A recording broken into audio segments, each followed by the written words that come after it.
Hi, everyone. My name is Monique Starr, and welcome to Spicy Tomatoes, where we talk about film projects that depict sex workers. We discuss what we think, how we felt watching about it, and how authentically the film represents sex workers. I'm going to tell y'all right now, be warned, because this episode will have spoilers. You're listening to a show on YAS Network, a collection of podcasts created through YAS Work. Learn more at yaswork.org. So, who is joining me today for this lovely conversation? We have Daisy Ducati. Daisy, would you like to Hey. introduce yourself, please? Hi, I'm Daisy Ducati. I am the secretary of YAS Work and an adult film professional, and I have a lot to say about this season of Euphoria. I'm so ready. And we also have Princess Marx with us here. Hello, Princess Marx. Would you like to introduce yourself too? Hi, Monique. Hi, everyone. Yes, I am Princess Marx. I'm a pro-dom in Los Angeles, and we'll just go from there. And I am Monique Starr. I am a content creator, a sex worker advocate, and media educator, and also a part-time hoe, full-time bad bitch, I would say. So welcome again Hell yeah. these to our show, and we are excited to get into it. So what are we talking about today? Today we're going to be talking about Euphoria, which was released in 2019, but it is now in its third and final season that was just recently released in May of 2026. This specific season we're going to be discussing is the final season, which is set 5 years after high school. It follows Rue as she works as a drug mule and then gets entangled with a strip club mogul named Alamo Brown. We also follow the evolution of Cassie and Maddie trying to make it in the world of OnlyFans, and Jules as she works as a sugar baby. Now, we're just going to jump into it. I'm going to ask y'all a couple of questions, just some quick fire answers, just brief overviews of y'all's thoughts on season 3. So give me like a 1 or 2 word or even a quick line/summary of your initial impression when you finished watching this latest and last season. Daisy, you go.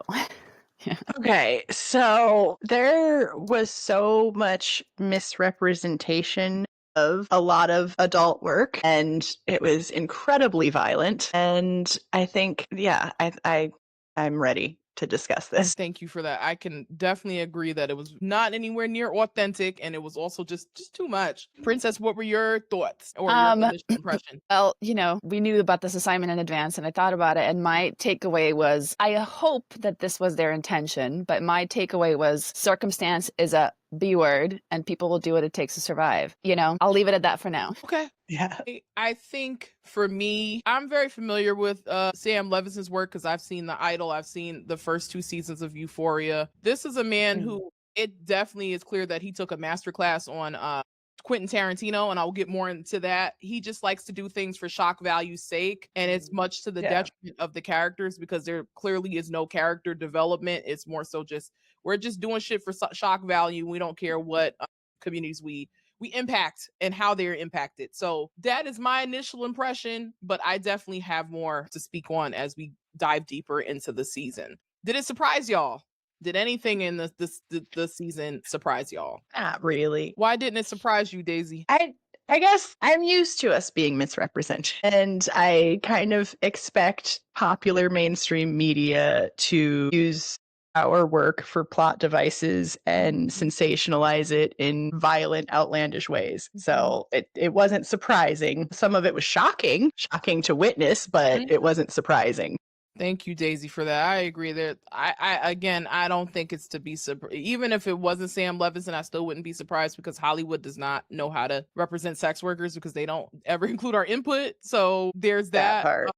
But I will say that, again, it's definitely erring more on the side of the shock that I can definitely see and understand and even recognize myself. Princess, how about you? Did anything surprise you? I haven't seen the other 2 seasons of Euphoria. Okay. I don't know who Sam Levinson is. Sorry. You're lucky. So that's probably good context to have as background. So as a total noob in that respect, and so I think my reaction to this show is probably a lot of projection on my part, right? Like with my life experience and my background, I thought the show was like this debate on like what it really means to be a good person versus an evil person, right? Like for me, the whole show felt like that was the thing. And I was like, this is so incredible. And I thought, because of some of the details, I actually thought they might have had a sex worker consultant on the show, but y'all have a totally different reaction. So I'm curious. I'm just like, what did I think was so I mean, in the end, Maddie, who's the manager, becomes Mhm. a worker. There was that, yeah, let me just put it there. Let me just leave it there for now. Okay. I'm curious to hear more from you guys. Okay.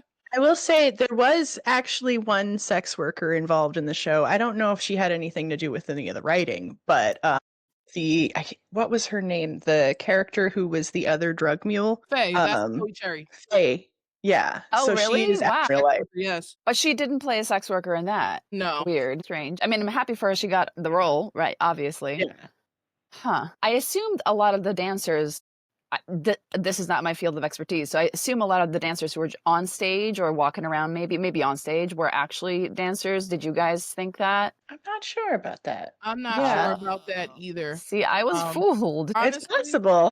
it is possible, but I think even with the casting, I think it still boils down to you should still have people in the writer's room that have that experience of being a sex worker writing it. You Mhm. should have people across all pre, post, and during production teams in those teams being able to speak to that experience. I'm also curious to know if they had any intimacy coordinators during this too to kind of make sure that things are consensual and things are comfortable, because there are a lot of very uncomfortable scenes in this last season in particular where I'm just like, y'all Yeah. are we doing a lot, and I don't know if there's any care around the doing a lot.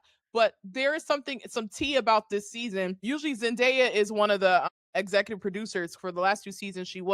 This season she was not, and apparently and Sam had a falling out during this season. So it's been this season in general has just been wonky in terms of did it surprise me. I can't say that it did. I'm very familiar with his work, unfortunately, so like I don't see it as something that came to a surprise. The only thing that did surprise me was that the camera work was different, because Euphoria had a very different and distinct visual profile and brand profile that this season did not follow. This season gave very much like spaghetti western, blaxploitation, like 1970s, because even the way in which Nate, like the staging and the decor, like Nate and Cassie's home looked very like mid-century and very like Yeah. a nod to that. And then they had him in that fucking shacket, which I will get into that once we continue on, because when Nate came home in that shacket, I had to pause. I'm like, what the fuck are we doing? Like, what does this have to do with anything?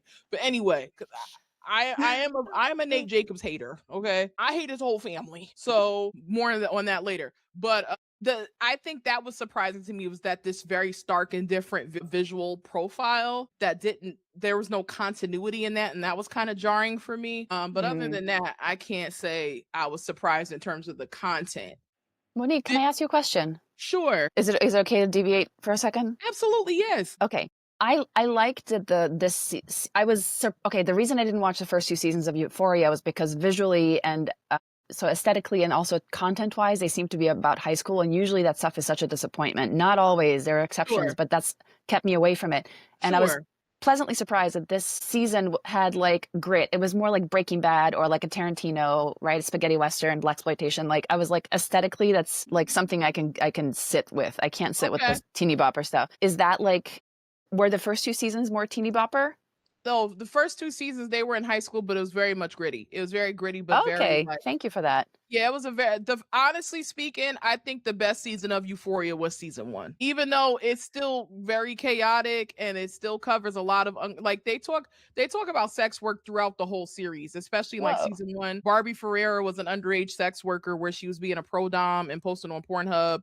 But What? then she was in season Let's 2, see and then he here. completely fucked up her character. Seasons 1 and 2, even though they were centered around the stories of high schoolers, it was a very gritty, because it talked about Rue's battle with addiction. It talked about like Barbie Ferrer, like I said, being a sex worker and also trying to understand herself as a fat person and a fat teenager. It talked about, I believe even Maddie was a sex worker at some point too. Like I think she was sugaring briefly in seasons 1 and 2, if I remember Okay. correctly. And so that's why when she made that comment more on this, when she's like, "Oh, I'm not a hooker," when she said that about Jules being a sugar baby. One thing I noticed about Sam Levinson is that when it comes to his writing, there is no continuity, and there's a lot of pieces that get dropped, because if I remember correctly, Maddie was doing sex work when she was a teenager, and now to come full circle to be doing it again as an adult and you're making these comments, it's like, baby, but you were just Yeah. 2 seasons ago. So like, Wow. I'm just very confused as to where a lot of these perceptions are coming from, but clearly the perceptions are about Sam Levinson's idea of sex work, because I don't know if y'all saw that article where he talked about how OnlyFans was fast money, but we will definitely talk about that. But anyway, Yeah. to I answer think your it's interesting that yeah, go ahead, I'm Dave. sorry. I think it's interesting that Maddie had those thoughts about sugaring in this season after having experienced it herself, because that is a common like internalized whorephobia thing. And it does happen. People do try sex work and then suddenly hate it and have very strong opinions against it. It occurred to me that could have been what he was doing, but I feel like that's such a big topic in our culture that like if he was really problematizing internalized whorephobia, he would have done more with it than just like a throwaway comment like, oh, she's a hooker. Yeah. You know what I mean? Like, I mean, maybe things got cut, right? Like we'll never know, but like you could make a whole show about just whorephobia internal, you know? right. Yeah. That's an interesting one, I think. I think, and that kind of ties me into the next question of, did it meet expectations? I'm gonna be real with y'all. I didn't have many expectations going into this because I'm very familiar. So I kind of expected for him not to meet me where I would have liked to have been met in terms of the content of this series. I don't think we can have true commentary without having the people in the room and having them properly represented, because there was a lot of whorephobia. Even there's that one part where Cassie got that interview or got that that audition to be on that TV series, and then her sister worked for the network, and her boss and this other person that helped film the TV show were talking about how she was on OnlyFans, and there was some point where they wanted to hire Lexi, the sister, to write for a TV show, but they had to cut Cassie because they were like, it's too complicated to hire a sex worker, which that is accurate. They do act like, oh, it's so complicated when they find out that, oh, you doing this type of work type shit. Yes. Difficult to hire. So yes, there is a lot of difficulties when folks are trying to transition from the adult industry to Hollywood. There is a lot of complications around that and a lot of whorephobia. However, multiple things can be true. And if we're talking about this since post-COVID, we also have to remember that a lot of celebrities did join OnlyFans. So there were a lot of celebrities that were still on networks that had an OnlyFans. So especially since this is a well-known website, I understand the pause, but also at the same time, I feel like Cassie still could have had a role in Hollywood because, number one, this is a white thin woman with big boobs. She has a lot of socially acceptable traits to her that shouldn't necessarily bar her from certain things. Now I could see if she was a black person, or I could see if she wasn't desirable, maybe things could be a bit more difficult. But like, I do think the OnlyFans was sort of, it was represented properly in some ways, but not in other ways, because we have to remember, if this is taking place in the 2020s, a lot of celebrities were on OnlyFans and co-opting sex worker culture and sex worker strategies to make extra money. So Yeah. I say all that to say, I didn't have any expectations. I can't even say I'm disappointed because I really wasn't expecting much of it. But I would love to know y'all's thoughts on if you were expecting much or you were not expecting much. How do you feel about that? Honestly, for me, I was actually pleasantly surprised at how much they did address stigma and how often that came up in the season of like somebody doing sex work and then the people that are supposed to care about them like either getting in their way or telling them to stop, or like that. I am surprised that they address that so often. Yeah, I will say I loved, first of all, I hated Nate, right? The husband from the get-go. And of course he represented, that was intentional, right? Like he was the bad guy and also he was the worst in his perception of sex work. But then funny how like when he needed the money, he was like he was their number one cheerleader, like borderline manager, which, that was an intentional move. And then that scene that Monique, you were talking about happened with like the casting and Cassie getting cut from the show. That was a moment when I was like, hold on, that feels like something that a sex worker wrote, because the casting people being like, we don't want to take the risk. It's too real. Just, it's just like HR nightmare, whatever. Like that. They're in Hollywood, right? Yeah. Like, and I know this, I'm sure this happens for other communities as well, them getting cut. But like that was such a specific take. That's the moment that made me go like, wait a minute, maybe they did have somebody working on the show. And I wonder So- if that may have been in direct response to an actual sex worker being cast on the show, like the behind the scenes conversations around that, because that is something that happens all the time, is that conversation. I wonder if Faye was going to have a bigger part, maybe, and play Yeah. a sex worker. And then they made her just like the side character who's a drug addict and not a sex worker, just a mule, right? Just a like mess. just a Yeah. mess, Yeah. hot mess. That's I always wonder. been her role, though, because in season Oh, 2, she she's had the- been yeah. on. My bad. Yeah. Also, going back to Nate and his mess, I think it's interesting how they show the like classic stay-at-home suitcase pimp boyfriend husband dynamic. Like he had a problem with it in the beginning and was absolutely against it, but all of a sudden the money starts flowing in and he Mhm. stops working Mhm. and is cheering her on and telling her to go fuck other guys and Do it for the money. Wait, yeah, and I not haven't even heard paying the debt. not even.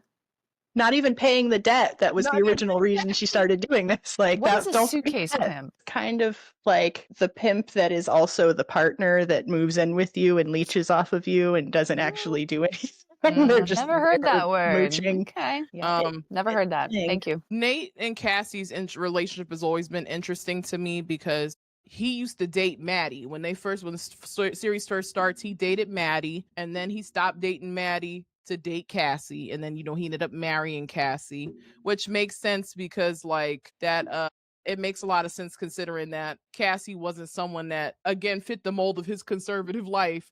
And Maddie, was not someone that fit the mold of his conservative life, and that Cassie was the better choice for that. But Nate comes from a long line of assholes. His dad is one too. I don't understand how he got invited to the wedding, and he's a registered offender. Like, why are you here? And then you running into no, okay.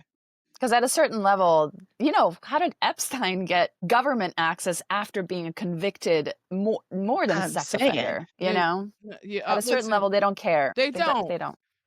Or they're in on it. They're in on it. And so this last question before we delve deeper into the structure and the story itself, did y'all struggle at any points to get through this season? Yes, many points. It was just so over the top with the violence and the pimp behaviors, and everybody was pimping. Even Maddie was kind of a pimp. 100%. Like it. Yeah. Nobody really had any agency here. No. It was rough. I am too good at suspending disbelief when it comes to TV shows. I was just like along for the ride. There were a few moments that were from uncomfortable to whatever, but I was, okay, it's still so novel to me that there's any sex worker representation on television that isn't exclusively bad. And this was like, I feel like this series was like canonically, like in terms of like blaxploitation, spaghetti western, Tarantino, Breaking Bad kind of movies, it followed that. Like everything that happened was predictable in that sense, right? Yes. And so I was like, great. I like that type of media, for better or worse, right? I find it entertaining. And so I was along for the ride. There were a few moments like I didn't understand why it was like one of the first champagne room scenes. It was like multiple fratty kind of dudes with one of the women, and they portrayed it as like something horrible was going on there, but it was just like, I don't know, there was like some sex, maybe like some Eiffel Tower shit going on. Like I didn't understand the framing around it was like and I was just like, what I don't understand. There was a lot of like other things that were much more bad or like for people. Did you guys understand why they did that? Yeah, and it seemed like that strip club was definitely more on the brothel end of things. Sure. Yeah. It was represented a little weird. It was a struggle for me to get through for several reasons. I kind of felt like I was just dumped into a GTA 5 roleplay server, because it's like everybody's a pimp, everybody can shoot a gun, everybody owes somebody money, everybody is trying to sell something, everybody's in a prurient business. Like I'm like what are we doing? So that was a lot. Also, just like I have a very weak stomach, so like the gross parts, like the puke and the poop and stuff like that, I don't do that so well. So like I'm just like it's very unnecessary. That first episode was disgusting. Literally, the first episode, the last scene is that we have a sex worker die. So that really irritated me because Trish dies of an overdose from one of Lori's pills, and then this is when Rue also is starting to work for Alamo Brown, where she also is essentially helping them pimp out these girls and these strippers. So, or these women and these strippers. So like and then the violence, like the dismemberment and like the shooting, and it's just too much. So again, I felt like I was in a GTA 5 RP server. It was a lot for me. And then also the writing was not that good to me. And so like even just content wise, violence aside, I'm just like, I can't stomach this because this is terrible. So let us use that as a transition point to our next segment, which we're going to talk about. And this is just like no fixed order, just say what y'all want to say. I think we could just discuss more in detail about how we felt about the story, the characters, the vibe, and the context. Who was it made for? Any standout moments, things like that. So let's start with the story. How did y'all feel about the plot? How did y'all feel about the pacing? And what were some things that worked for y'all or didn't? I feel like the plot was just so dark. Like there was no redemption arc. Nope. Like no one got anything out of all this. No. Like everybody's lives sucked at the end or they were dead. And it was just kind of like, what was the point of doing all this? No one came out on top. Nope. You know what? The one person who came out on top was, sorry, I wanted to swear. I don't know if this is allowed on Substack, but fucking Lexi, the straight-laced sister of Cassie, right? Like, first, I hated her for so many reasons.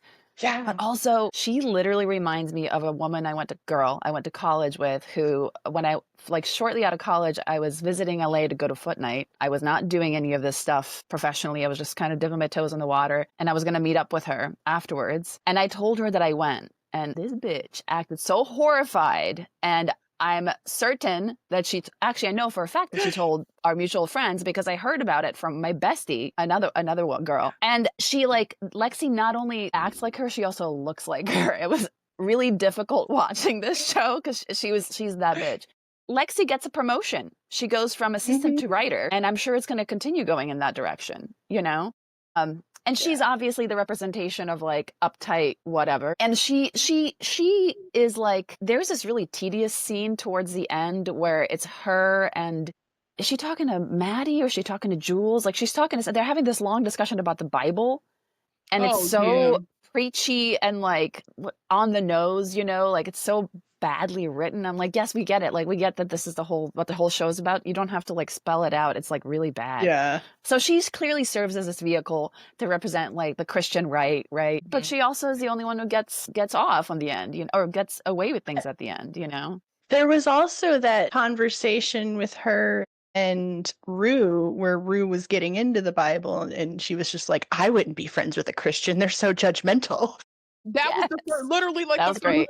Episode when Rue came back from Mexico and she needed a place to stay. They had like a weird conversation about that because Rue was having this epiphany.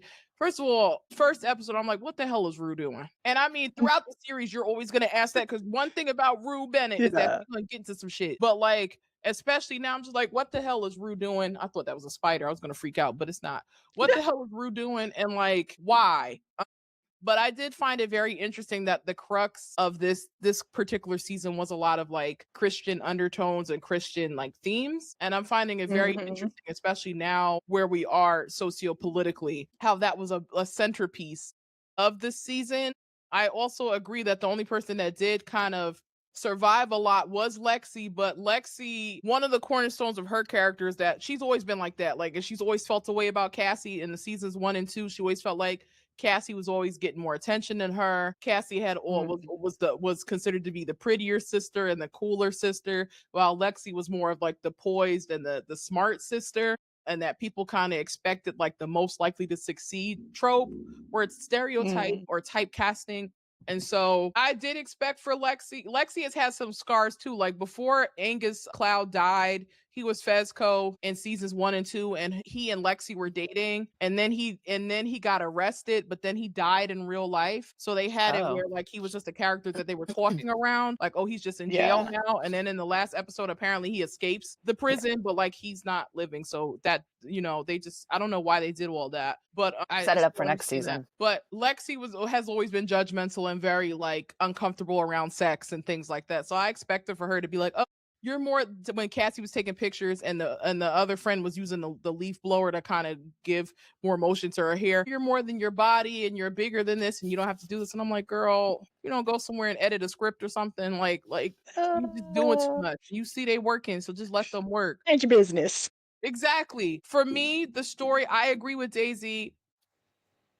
And when in writing, we want a payoff. Like, even if it was like Rue was able to get away from Alamo safely and kind of turn her life around, or Cassie for some reason was able to save Nate, or not even save Nate, is able to save herself and kind of have some structure for herself, which I guess she did at the end, because they do start her and Maddie going to business, and they ask for Lexi's assistance in creating the story. So I guess they are able And now to. they're both pimps. Yeah, but they're still both pimps, right? And then also on top of that, it's like, look at all the trauma they endured. Cassie had to lose a husband. They don't know where Nate is, and his ass is dead. She had to get kidnapped. She almost got shot. Her friend almost got shot. Like, they had to experience so much trauma to get to this place. And it just is at the end of it all, even the revenge arc for Ali, for Rue, because Ali is Rue's sponsor in AA. And this is someone that we find out, I believe, from season 2. I remember him from season 2, Coleman Domingo's character. And he's always been very protective of Rue because he kind of sees Rue as his child, like one of his kids. So when Rue ODs and dies, and he takes that to heart, I'm like, why are we only really seeing Ali in episodes 7 and 8? Like, where was he the rest of the season? Right. Like, why are we throwing this in if he is going to be a huge catalyst for how this ends? Because he's just a plot device. That's why. Say that again? He's just a plot device, right? He's not a fully fledged character. And this is the problem with Sam Levinson. Like, you're using marginalized people in general as plot devices. And that's a problem, whether they're sex workers or they're Black people or they're a combination of both. That's the other thing I wanted to name too. And I could talk about that more in the characters, but like, I didn't like the diversity. There wasn't enough diversity in the sex workers that they showed. It was mostly a specific body type or a specific person. There wasn't enough diversity. So I wish there was more in that regard. If we're going to talk about sex work, at least try to be as diverse as possible in those representations. But there was a lot of sex workers in that show, and they all kind of fit, like, you could have. So for me, everything fell flat. The story fell flat. The pacing was off. I feel like 8 episodes was not enough time to tell that story. I honestly don't really know what story they were trying to tell, because everything just felt like, let's just take a situation and snowball it to the point where it's out of control and everything just sucks. So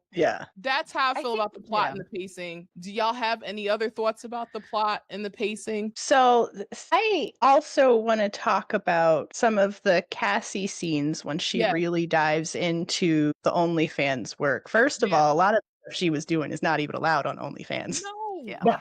But besides that, so I create a lot of fetish content, and I'm like very familiar with like what's popular in fetish content right now. And it seemed like the writers were going down the list of popular clips for sale categories and just making Sydney Sweeney do all of that. And like, that one episode where she becomes a giantess felt like one long custom video to me. Literally. Somebody paid a lot of money to make her do this. Literally. Or they thought they're really going to profit, like they're really going to sell this show by showing these clips. And it was very clearly written from the perspective of custom fetish porn buyers. Yeah, not the makers, but the buyers. It was interesting and kind of infuriating to see that, because a lot of these categories are being restricted right now. Yep. And a lot of this content we're not allowed to make anymore because of payment processor problems and whatever else. And so it was infuriating to see it be made fun of on television while like our money is being hurt after we've been doing this for decades. And speaking of, you know what I would have liked, just briefly, that brings an idea to me.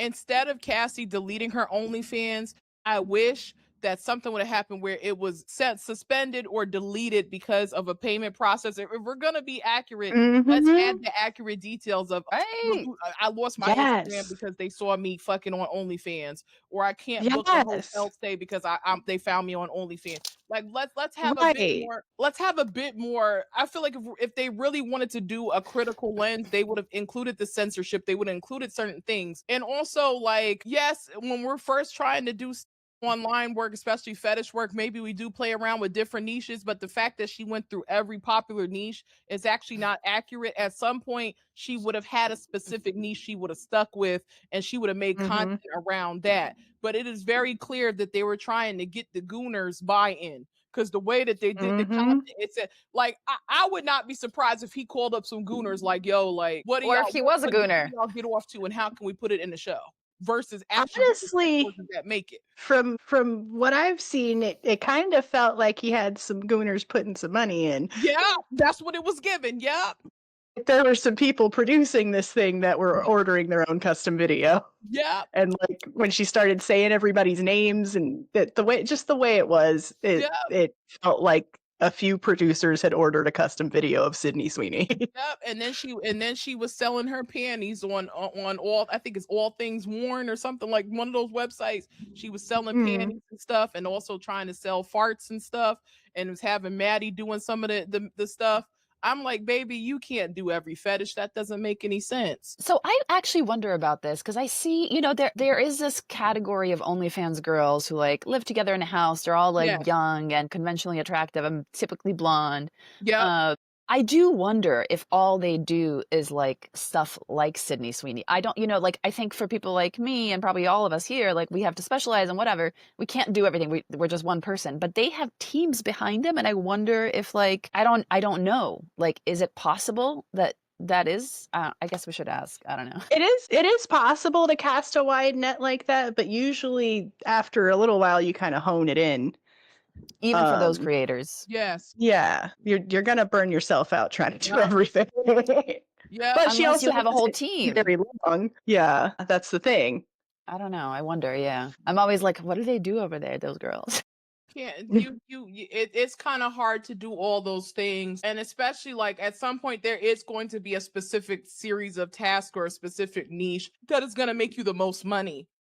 So even financially, it would have made more sense. Now, one thing that was somewhat accurate is Maddie telling her, like, you got to get people to know you outside of OnlyFans. So you do need to go to parties, and you do need to know these people and let them post you so that you can get more subscribers. I do think I would love to get y'all's opinions on that scene where she slept with the man from the network show. And then she stole his phone and posted the picture on the Instagram page. Remember when she slept with, I forgot his name, but they went to I forget dinner. his name too. After she deleted the OnlyFans and Maddie slapped her and cursed her out, and she was like, you can do whatever fuck I tell you to do. Again, the pimping, like, I just, okay. Like, I'm like, this is a lot. Yeah. But she sends Cassie to go to dinner with the man from the network. She sleeps with him, and I think apparently he has a partner, like he has a girlfriend, because you see a picture of him and another girl before she posts on Instagram. So she takes a picture and she tags in the photo, this is the best fuck I had, or some stupid shit like that, and types her at it's just me Cassie, or it's me Cassie, and post it. And then it was trending for 7 hours, and she got 5,000 followers or subscribers on OnlyFans. So I wanted to know y'all's opinions on like her taking his phone, like getting him drunk to take his phone and do that, and how that made you feel, and if you felt like in terms of sex worker representation, what did that mean for y'all? Because I'm very curious to know other people's thoughts on that. I mean, the aggressive social climbing is a real thing, but I'm surprised she didn't get sued. Right? Yeah. Like that. Well, that I guess will get you sued. We don't know, right? Because maybe they're saving that for the next season, but because that was towards the end. They're not making I think this is the last season of Euphoria. I think that's it. Yeah. I mean, we don't need no more, princess. We do that. They don't need to do no more. They don't need to do no more. I feel like they're always setting up. If they don't get approved, they don't get approved. But they're like, we're gonna leave some threads open, For sure. Yeah. I didn't understand why she didn't delete it in the morning. Why she didn't just post it for a few minutes before, and that's enough for people to screenshot it and do something. Like that seemed incredibly reckless in every way, like in a way that it just isn't realistic. Correct. And even for her dumbass, who's like is a baby in that world, like it just seemed a little like too dumb. Yeah, that was a huge violation of trust, and like it's not cool to do that to people. And he would have posted a picture. I guess I didn't realize there was a woman in his life already, but like there's a good chance he would have done it himself of his own volition. Right. If she just manipulated him the way she did either him or some other guy, I forget. Yeah, the other guy, the TikTok guy. Yeah, like that was weird. It was just weird. Also, whatever happened to the contract she signed with the TikTok guy? did she give it to him? I think she was gonna She didn't give it to She him. didn't give it to him. Remember, she went Yeah. to Okay. Maddie's apartment because he had told her that Maddie's not living the life that she said, like she's living in a basement, like, and then she went and confronted her and was like, well, I'm gonna do this. And then Maddie pretended that she called and was like, oh, I got her an interview, or I got her an audition, excuse me, but she's not gonna come now. And so she manipulated her into signing her contract, so she stayed with Maddie. I don't like it, but honestly, I'm gonna be real with y'all. I don't think she would have did well with the TikToker either, because he had her doing some weird shit too. So like, I think Yeah. either way, she was gonna be gridlocked into a terrible situation. He was pimping too. Yes, I was gonna say he was pimping too. Shit. And so Why I was look, everybody a pimp? Again, This- we're so in a everything in GTA these shows is- server. I wonder if that was deliberate, right? Like, I wonder, this show is meticulously crafted and everything is edited to shit, right? Like, so I wonder, I hope for them that they were trying to do like, look, everybody, like all of life is pimping. Like if you're locked into trying to make a living, someone is going to try to like, you know, and in some way that dilutes the idea of like how bad pimping actually is in real life with sex work. But Yeah. I wonder if they were trying to make it illustrate how everyone is capable of exploiting someone if you put them in the right situation. Maybe I'm giving them too much credit. Yeah, it definitely felt like the main message of the show was pimp or be pimped. Literally. Sam Levinson has a penchant for violence against women. That is something that he enjoys writing. So any chance he can get, because even in The Idol, so The Weeknd played a character where he was essentially pimping out Lily Rose Depp and making her do what he wanted to do. And he had a bunch of people that he was manipulating and shit like that to do his bidding. So, but then the Sam Levinson at the end was trying to make it seem like Lily Rose Depp was trying to manipulate him too at the same. It was a very weird turn of events. So I say that to say, like, Sam, I don't give him much credit to be critical, because he often likes to put women in positions where they're in these non-consensual power dynamics where they're being forced to make certain decisions under duress. He likes creating, like, he likes that. The last thing I want to say is, even in that part in the very, very first episode when he was making Chloe Cherry and Rue deep throat those balls of coke or balls of fentanyl, like just even how graphic and like sexualizes what it was. He just likes to play with violence, sexualized violence. He likes to sexualize violence against women and put them in these weird power dynamics. So my question about that specifically is, okay, we know that sells, unfortunately, right? And I'm sure he's right. He's, you know, he's at that level, he's trying to sell. But is he, I don't know, because I don't know him. Is he portraying that just because he's being gratified by it personally and because it sells, or is it commentary? In one of his interviews, he says he does it because it sells. I also think there's a personal gratification to it. This is also a Nepo baby. Like, this is someone where they were able, he literally, his father is like an exec, a Hollywood exec. Okay. He literally was able to make the show considering his likeness and considering like his family ties to the industry. So in one of his interviews, I forgot the publication, but he basically said, you know, sex sells, and I feel like these younger generations are not doing enough sex wise, and that's why I think we should talk more about it. And I'm like, dude, this man is literally almost 50. And he was like in his 40s writing Euphoria. And like even on set, I don't like Sydney Sweeney's ass, but even she was uncomfortable. At some point, she told him, because in season 2, all you saw was her titties. And she was like, every time she was in, like, she was less nude in this season, but in the first 2 seasons, she was always nude for the most part, because he just has this obsession with her body. And so she said that made her very uncomfortable. And she told him, like, I don't want to do no more nude scenes because that's just weird. But and even that part, remember when the man that kidnapped Nate tied her up, even the way she was like hog tied in the bed, I'm like, are y'all? No, everything was, it was titties first. Come into the room, titty first. You trying to tie someone? We're gonna tie someone up like that, and they owe you money. Like, why is this given? Yeah, I thought she was gonna get raped too. You know, like, I'm surprised he didn't. Now I'm surprised at that, because usually he does push the envelope in those ways. And also, can we just take a pause to talk about how Armenians are always portrayed as crooks, mafia? Like, there's no and I say that I'm not Armenian, but they're very close to my people, and I'm not Serbian either, but I'm Bosnian, and Serbians are always portrayed this way in Europe. They're like the fall guy. And we live in LA, right? There's so much you can say about Armenians. Every single movie, they're always the mafia dudes. That's it. Maybe in Barry they have a little more complexity because the one dude is gay, low-key gay.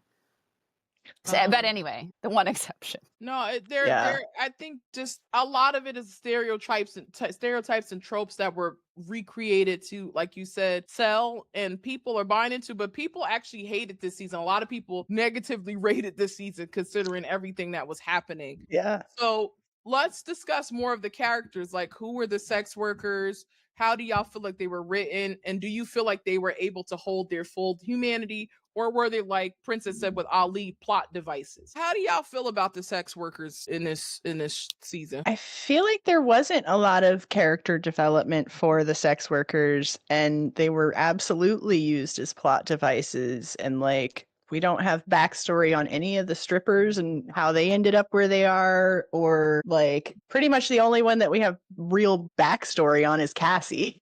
Like, yeah, backstory on Jules. Yeah. I got the sense that she had a character arc from past seasons. She did. But like, even her story was kind of flat, you know? Mm-hmm. And they're both the more privileged of the sex workers, right? Or the most privileged sex workers in the show.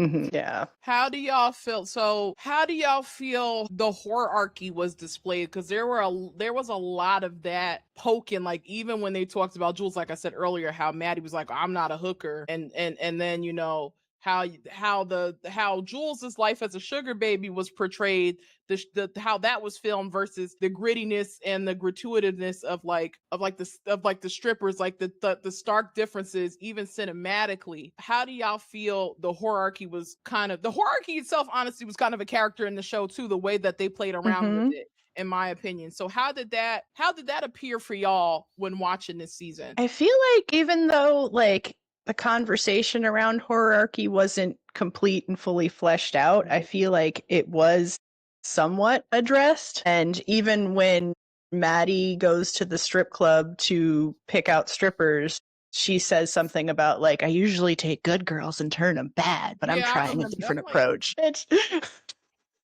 You calling these girls good girls? I think they were not. Right? Yeah, like, no, I mean the I'm talking about like Cassie and all them. Oh, right. Yeah, I don't know. But yeah, like literally the woman who stole her boyfriend, and she's referring to as a good girl. I think that's a clear reference to the fact that like good women and bad women, right? Even even though Cassie is a bad person, she is still considered a good woman in the hierarchy sense. You know, I don't think they even thought about that. I don't even I think to them it's a default known that Cassie is a quote unquote in the world a good girl. I don't know, because there was an interesting moment where on their wedding night they first get home and Naz, the Armenian guy, shows up and they're beating up Nate and dragging him all up and down the stairs, and she's on the floor screaming about how she's bleeding. And like zoom in on her just being completely narcissistic about not even that her husband's getting the shit kicked out of him. Yes. And I think they do in some ways highlight the fact that like Cassie's really just not a good person. 100%. But I think in that Maddie statement, Cassie is very clearly still in the good girls group, right? Like my sense was that that's what they were saying. Like no matter what, like the strippers are the bad girls and Cassie types are the good girls, no matter how horrible they are. I'm not sure. And also with this is also to your point, Marx. When we talk about the hierarchy, we also got to think about how people approach OnlyFans people versus folks that are doing in-person work, like full service sex work or stripping, which a lot of them were also dipping into full service sex work in that club. At least people can argue with Cassie. She's decided to really dive into OnlyFans because she needed to help her husband, and that she's considered like the good girl because she's like that. She's a homemaker, she's a wife, and she's doing something to help her husband. Like she was put in a situation, but like but the reality is initially she only wanted to do that because she wanted $50,000 flowers for her wedding, which I found to be interesting, which again, people get into sex work for various reasons. I'm not trying to invalidate that. I do believe that Sam Levinson put that in as a tidbit because he already sees OnlyFans as something ridiculous, because even when he did that this latest interview where he talks about how OnlyFans, he talks about people that were selling fake pictures, and he talks about how OnlyFans was fast money, which it's not. So even the fact that Cassie was making fast money, some people in pure luck do that, but like, I don't necessarily think that's accurate either. And OnlyFans is the hardest type of sex work to make money in. Having done it all myself, OnlyFans is the hardest one. Yes, and it requires the most work. Like you gotta market yourself. You gotta do the research. You gotta meet other people. The other thing that I really didn't like about Cassie's situation too, I didn't see her talk to any other sex workers who actually did OnlyFans work. A lot of times we try to make, even beyond the work itself, it's good to make community so you can have a better understanding of the work and also the community, because you're going to need the community to get through that. Maddie only ever knew the business from working with other people who knew other people that were in the business and then subsequently putting them in the business too. That's the only way she knew about OnlyFans. It wasn't like she actually did it herself. She only knew it from the perspective of a manager / pimp. But to see Cassie do all this and not have any community around her, that makes absolutely no sense. And then also on top of that, you remember when she told her fake ass white friend that lived next door, her neighbor, the one that was working with Nate, the husband that was working with Nate, how she was doing the work, and then she told the husband, and then the husband told Nate, and then it became a bigger deal. Stuff like that, I wouldn't be telling everybody, especially right away. So even that is a level of, why are you telling this lady your business like that? Right. Yeah, I couldn't figure out if that was just like them trying to move the plot forward and create tension and drama, or I mean, there are people out there who are that stupid, and frankly, Cassie doesn't strike me as she's not particularly bright, like, so I mean, and then there's those moments where she's like, but it's not sex work, where she's arguing, I think with maybe the producer or somebody, it's not sex work. But then she goes on to describe the stigma in that same breath, right? I didn't understand that part. Yeah. But I do think that Cassie's battle with like trying to understand stigma was a big part of the plot. Like she didn't think it was a big deal, but then it became a big deal and she had to deal with it. Yeah. She said, the worst part is how people judge me.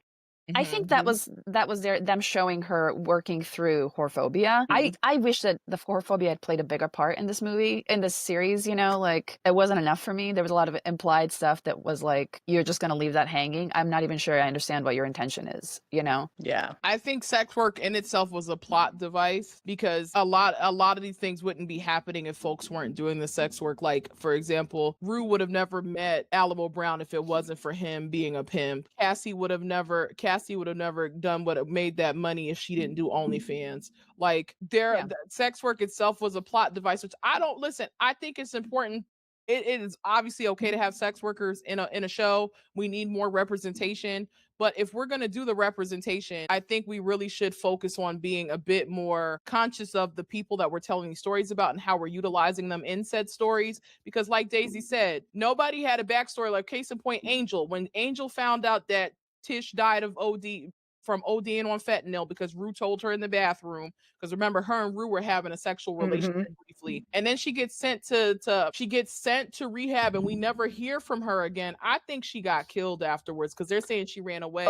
I don't really trust Alamo. I think because he was considering her to be a liability in general, I don't trust that she made that anything good came of that. She could have ran away, but even the fact that she ran, like why are we just throwing people in and out of the plot? And they only made Rue take her there so that she could get arrested by the DEA. That's the only reason why they did that. And I thought it was implied that she got killed. I think so too, because they show the bag of IDs in the Nazis' safe. So it kind of made it look like Alamo was having the Nazis off her even during their feud.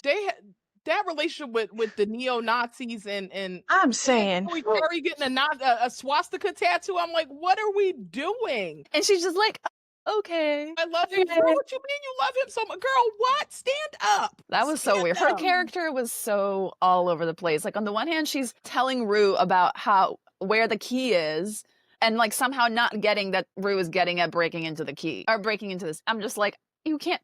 No one is that dumb.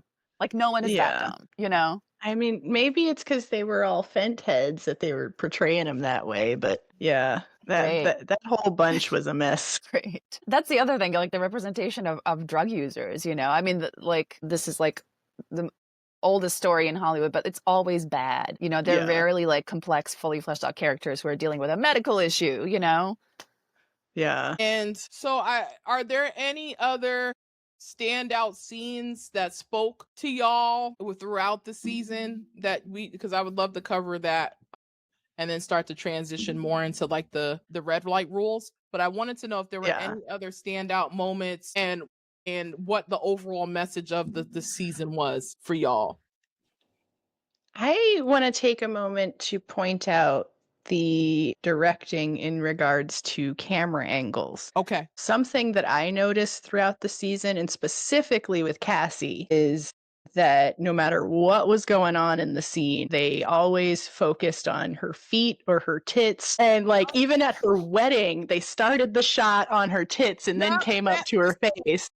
I mean, listen, as a lover of titties, I was like, that's so great, but also so problematic. This is directed like a porno. It was really hard for me to, Yeah, and I do actually wonder what the deal was with intimacy coordinators on this set, because I know SAG is requiring intimacy coordinators now, especially with anything nude. Yeah. And I saw a behind the scenes shot on social media somewhere where Sydney Sweeney was doing some of the OnlyFans stuff, and they showed what the crew looked like on that scene, and it was just a bunch of dudes standing around.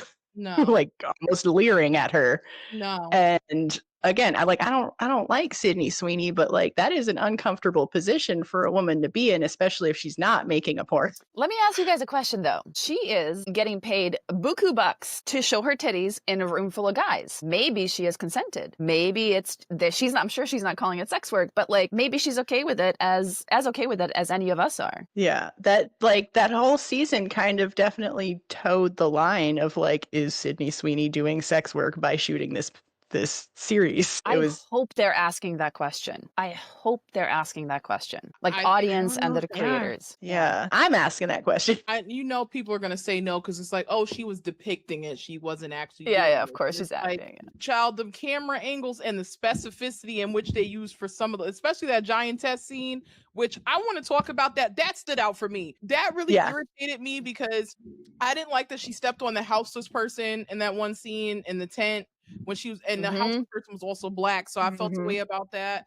I also felt a way about how like it just felt very weird, and it felt very oddly placed, and it was oddly placed for me because it's like y'all want to demonize sex work, but we're doing it right now on the show, and just like these are literally angles and concepts that we use in our work. Like you literally, like I know he was deep in them clips for sales archives looking at shit.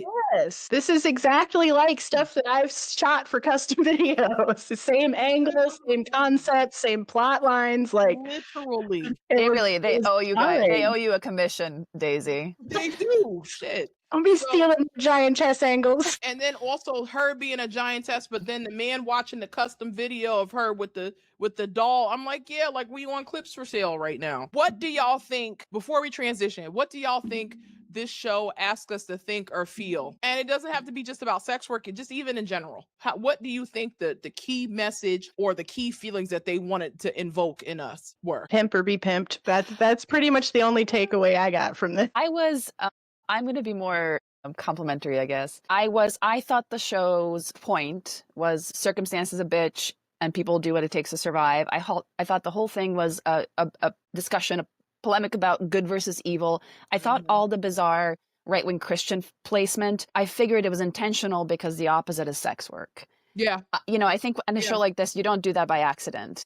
And I thought this is not explicit. I think they're asking the audience to do some thinking and work there. And probably not everyone will think about it. But I think enough people might be like, this is the tension that they're trying to get us at. Very in that typical American Hollywood way, in a very like not overt way. Right? Like we're just going to imply, we're going to ask you. Sometimes they let the audience walk away with like, oh, I know exactly what's happening. Don't do this, do that to make you feel good about yourself. But other times, like the real deep lessons, they don't really tell you explicitly. And it's like, if you get it, you get it. If you don't, sucks for you. Go and whatever, do your thing. So, but I'm coming at this with no background, no context for the show, for the creators, right? Like I imagine there's other people like me in the audience, and I hope they walked away with that too. Thank you, Marx and Daisy, for that. I do agree that I'm kind of in the middle between both of y'all. I think there is this dynamic of good versus evil, because especially in the previous seasons,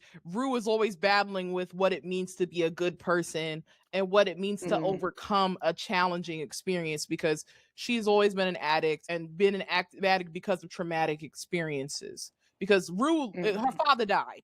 And then after her father died, she started partying and doing all this shit. So she's always been a byproduct of a traumatic experience and being a young person trying to navigate that, and also trying to navigate what it means to be who she is and who she is in this world. So I do think that they constantly are playing around with this idea of, are you a good person or are you a bad person? Or you could be a good person and still do bad things, like Mark said, based on the circumstance. But I also think it does also boil down to pimp or be pimped, because even in trying to figure out if you're a good or bad person, there are bad people trying to take advantage of you. And you ultimately can also become a bad person regardless of the circumstances to do that. Now, I will say, to double down on the good versus evil, because they tried to even posture Alamo as a person that wasn't inherently a bad person. Like, he learned that from his mother. His mother had a good man that he really liked and really loved and respected, only to rob him with another man that she was actually with. And so he kind of learned from her how to manipulate people through money,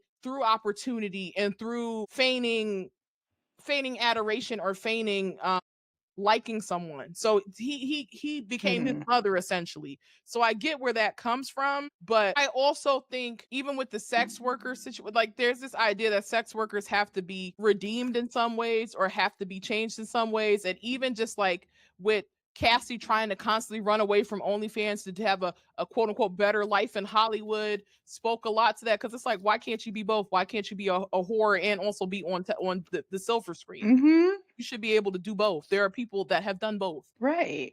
So I definitely think that sex work is something that they are using as a vehicle for the lens, like you said, Marx, the lens of viewing people as a good person or a bad person, particularly a bad person, because it's shameful work, with the exception of Cassie in some ways, because Cassie is still seen as the good girl. Even in the series, even though she does a lot of fucked up shit throughout the 3 seasons, she is always seen as the good girl because of who she is, how she looks, and how people perceive her. And so I do think that a central plot point or a central theme that ties this whole season together is like, are you a good person or a bad person? And how do you navigate the experiences knowing that this is something that is being held over your head? I got a question for you guys with respect to what you were just saying, Monique, about who's a good person, who's a bad person. Rue, they explicitly said this at one point. Rue was talking to Jules, I think, about whether she's a good person or bad person. Yeah. And Rue is obviously the most complex character, right? Yeah. She is someone who participates in the hiding of a body, right? She participates in a lot of bad things, but because she's a protagonist, we see her as the good guy.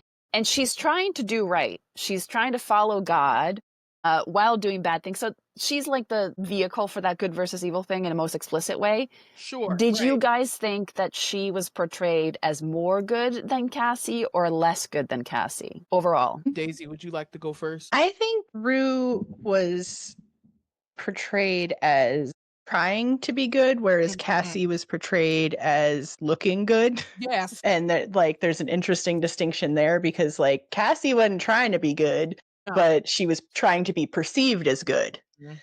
Whereas Rue really didn't care how she was perceived, but was trying to do what she thought was good and just kept tripping up and getting stuck in situations. And also, Rue was an interesting example of how, like, following God and reading the Bible doesn't necessarily make you good. Like, you still have to do good. I agree with that. Rue honestly is one of the most complex characters. When for season 2, when Zendaya won her Emmy for playing Rue, I wouldn't have given it to anybody else. Zendaya really plays the hell out of Rue. I think she's one of the best actresses, especially in this show, because Rue, one thing about a protagonist is that there are plenty of protagonists where they're not good people, like Tony Soprano, but we still want to see the good in him because he had anxiety and he was trying to navigate some really tough shit, and he was a big deal. In Rue's case, she's like that underdog where there's a strong chance she's not gonna make it, but you really want to push for her to make it because she's trying so hard and she's trying to bring her life together. And then there's these major setbacks. Like, for example, in the first episode when she's working at the smoke shop and Lori's like, you owe me hella money. And Rue was like, well, what do I need to do? And then she decides to work with her. Honestly, I would have been like, you may just have to shoot me at this store because I don't know if we doing all that, sis. I would have been like, yeah, we ain't doing that. I don't know, because for context, Marks, in the previous season, Rue had borrowed $10,000 worth of drugs from Lori in a big ass suitcase and almost died from ODing on fentanyl. And so she never paid her back because that suitcase got her mother found those drugs and she flushed all those drugs down the toilet. So then that's when she became a drug mule. But I agree with you, Daisy, that it's definitely a matter of trying versus perception or trying to put out a perception. And thank you, Marx, for that question. That's actually a really good question on how we can frame those two very different characters and how we can see those characters. The last thing I want to say before we transition to the final segment is I don't like how the show approached transness. Remember when Jules painted that painting and the painting had trans women in the painting and they were like freaking out over, oh, I wouldn't have painted this. Like they're freaking out and tweaking, but then Jules comes in and they have a different approach. Like, oh, you're so talented. Can you just fix it? Y'all literally was being so weird about it prior to her arriving. That was on purpose, though. I think that was very, they made it clear, I think, that was an example of them trying not to get canceled. Yep. So they were only being nice. And I think that was commentary on like how people are willing I mean, their principles, whatever they are fucked up in the first place, but then they go back on their principles because they're trying to avoid getting canceled. And that to me was the commentary right there. Yep. Yeah. Also, was she painting that for a school? No, it's for a show. That one was for the show. Okay. She quit school, remember? She got that the doctor sugar daddy and she quit school because she was making, and then she got an art career from working with him because he knew all these people. Because I just remember in that scene thinking to myself, like, maybe it was kind of inappropriate to have a bunch of dicks on this painting. I mean, it was network TV. I assume that she did that on purpose to be provocative because she's an artist, right? That's like corporations want to buy they don't actually want to stand behind what you stand for. Sure, right. Also, she was like, I'm gonna fuck with that. It was an interesting commentary on how sometimes artists will get hired for something without the people who hired them actually understanding what it is that they do. Right, yeah. Because like clearly dicks are her thing. And like all of her paintings had dicks in them, and they should have expected that from her. I was really disappointed that when she went back in and she like scribbled over it and just drew giant dick and balls, like they didn't show us how that resolved. I wanted to see the looks on their faces. Yes, like there was no follow through. That was there was a lot of plot holes that there were no follow through, and that really. I feel like they must have cut that for length or something, but that would have been so satisfying. Yeah. Right. I think this is a good point to transition into our final segment. Every episode, we will apply the red light rules, which is a 4-question framework that is developed by the Equitable Care Certification to assess how sex work is portrayed in film. These questions center whether the representation is positive, nuanced, and non-traumatic. Now let's go through them. So the first question is around choice and circumstance. Does the film understand choice, circumstance, or coercion? That's a tough one. Like, I feel like it does understand coercion and circumstance, and that's kind of a big part of the plot, but it doesn't present any alternative to coercion. Yeah.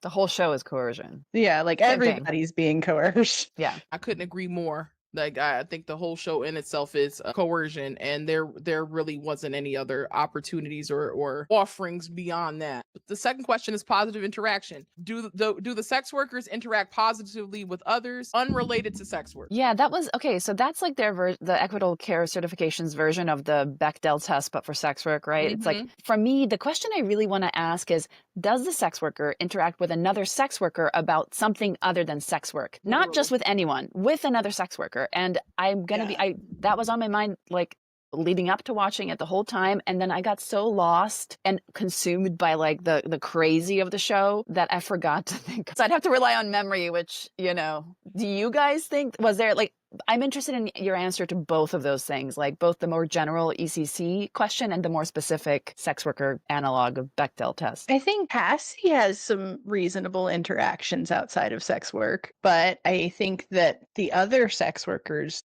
in the show are kind of trapped in their sex work bubble. Like the strippers, you don't really see them outside of the club or doing something related to the club. No. And like a lot of the sex workers, you only see them in sex work situations or in the place where they do sex work. I agree, Marx. That's a good question, because I do think they may need to add a fifth question of how do the interpersonal relationships between other sex workers and how they interact with one another. No, I say we add that question. I'm gonna take ownership over that.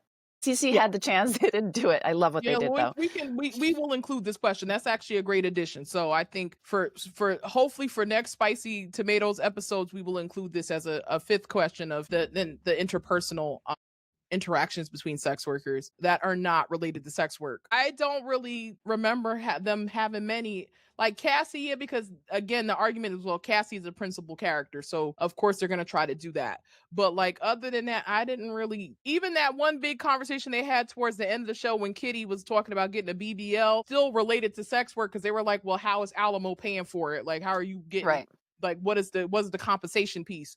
So like I'm just like, and it wasn't negative inherently, but also it's like it's still related to sex work, so we're not seeing layers of these characters. So I would Yeah, agree. we need to see. Yeah, and it kind of stunted the character development of Yeah. the sex workers because they aren't perceived to exist outside of sex work, Correct. other than Cassie. Precisely. Yeah. Correct. And maybe Maddie, is it possible that Maddie also gets a little bit, I mean, barely probably, but can y'all think of an example? Because I can't. I can't either, because all her interactions were kind of rough. Even at work, Yeah, when she wasn't doing sex work, she was working for that lady. Like, That's right. yeah, So maybe, but she's not talking to another. So she talked to Alamo, if we think of him as a sex worker because he's a pimp, which I'm not sure, but like, okay, he's in the business. She talked to him Yeah. about her family, right? It wasn't it that she told him her like backstory? Was she it did. him? She did. See, Yeah. even that was Alamo's manipulation tactic to Yeah. data mine her and learn how to manipulate her. Yep. But it So, like, technically I wouldn't wasn't about consider sex that, work. but it was though. It was a part Uh-huh. of his power game over Mhm. her in relation to the work they were doing. That's Because a very fair point.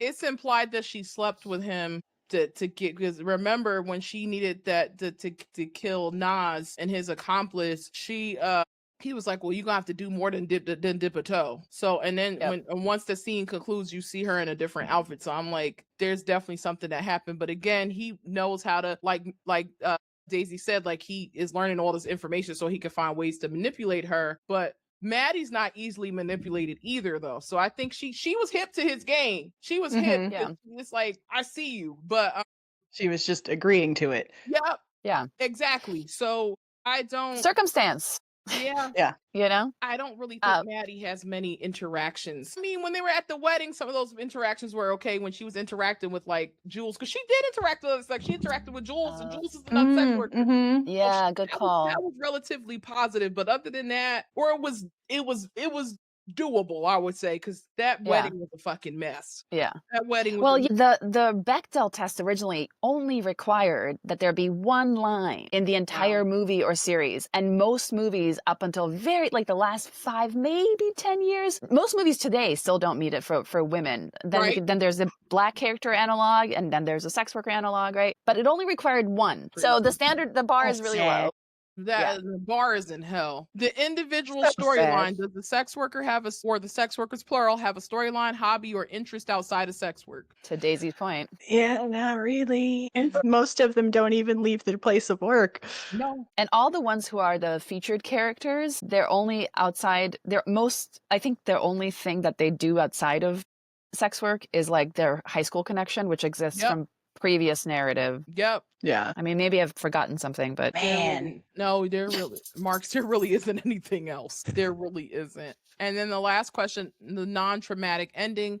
Does this film or TV show have a happy or non-traumatic ending for sex workers? Absolutely not. is there a single one? Is there any sex worker who Cassie- has a happy ending? Well, Cassie and Maddie have the business together, and Maddie doesn't owe Alamo anymore. So that, but I mean, it was a lot of trauma to get there.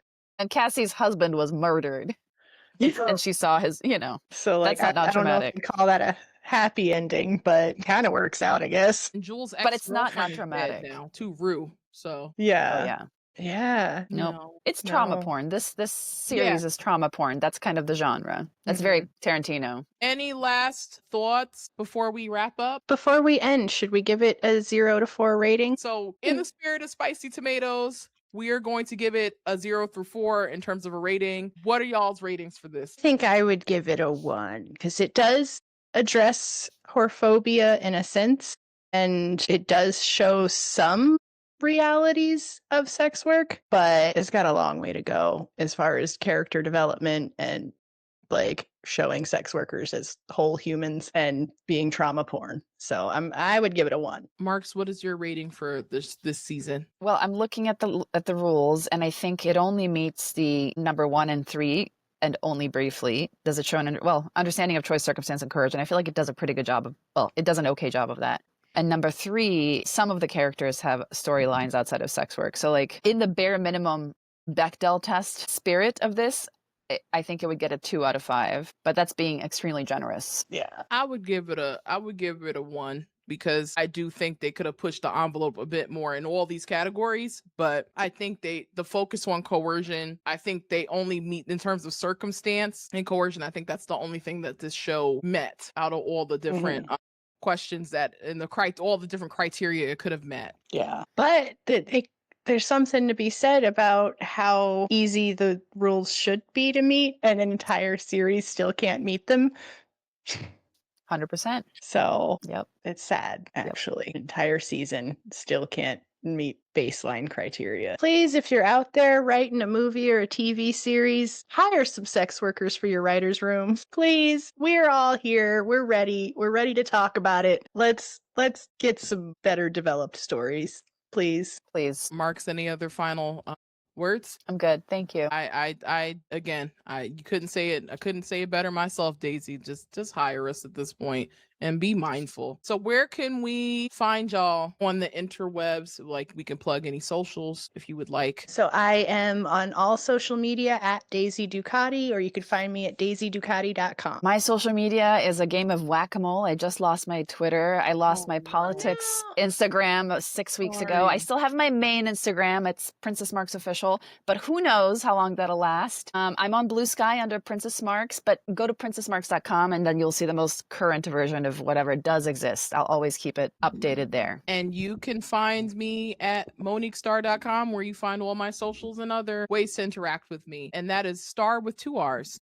And so where can you find this show? You can find it on YouTube at YAS Work. There's also the YAS Work Instagram that you can follow. And I just want to thank my very special guests, Daisy and Princess Marx, for joining me today in this lovely conversation. It's been wonderful conversing with y'all and shooting the shit about this crazy ass show. It's just so much that happened. Thank y'all in the audience for watching and experiencing our first episode. On that happy note. And there you have it.